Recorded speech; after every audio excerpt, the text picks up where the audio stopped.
Unajua, si watu wengi wanaweza kuambia ati washaipitia midlife crisis.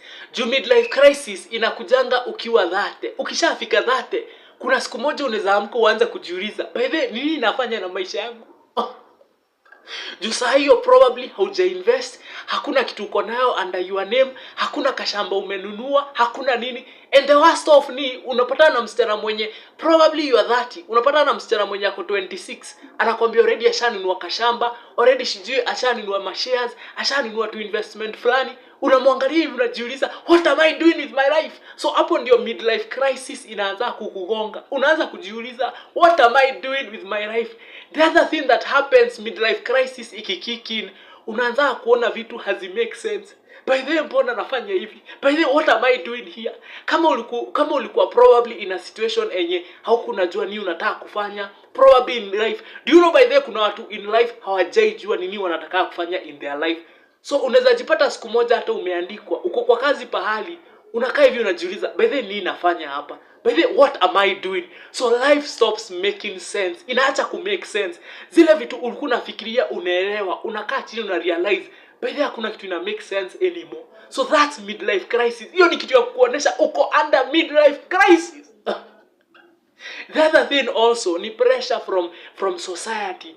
Mse ako 30, kila mtu mwenye alikuanga, anytime ulikuanga hiyo time ya 18, 20, you always thought that by the time utafika 30 utakuwa na nyumba yako, utakuwa na gari. Unafika 30 una realize hizo vitu zote bado hauna.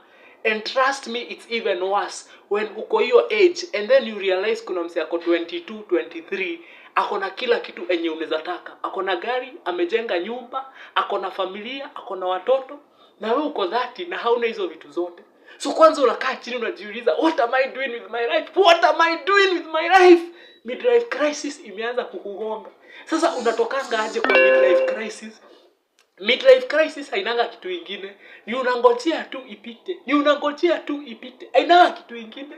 Au hainanga kitu ingine by the way. Ni unaanza chini unaanza kungojea ipite. Unaomba tu ile siku hiyo kitu itapita. Ukae chini usimame siku moja urealize by the way life yako sasa vitu zimeanza kugo around. But anyway, midlife crisis inakuwa ya kukuamsha. Kama ulikuwa umelala, inaanza kukuamsha. Kama ulikuwa umepiga sherehe sana, juu kitu kingine pia inaweza fanyika. Unaweza piga sherehe sana, usahau Buddha, usahau wewe. Unajua unafaa kutengeneza maisha yako.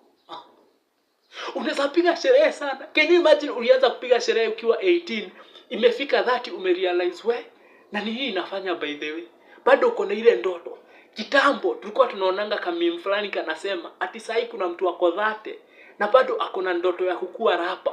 Tulikuwa tunachekanga sana tukiona hiyo meme. But trust me, that thing is real. That unaweza jipata uko 30, una go through midlife crisis, na ile kitu ulikuwa unataka kuachieve kwa maisha bado hujaachieve.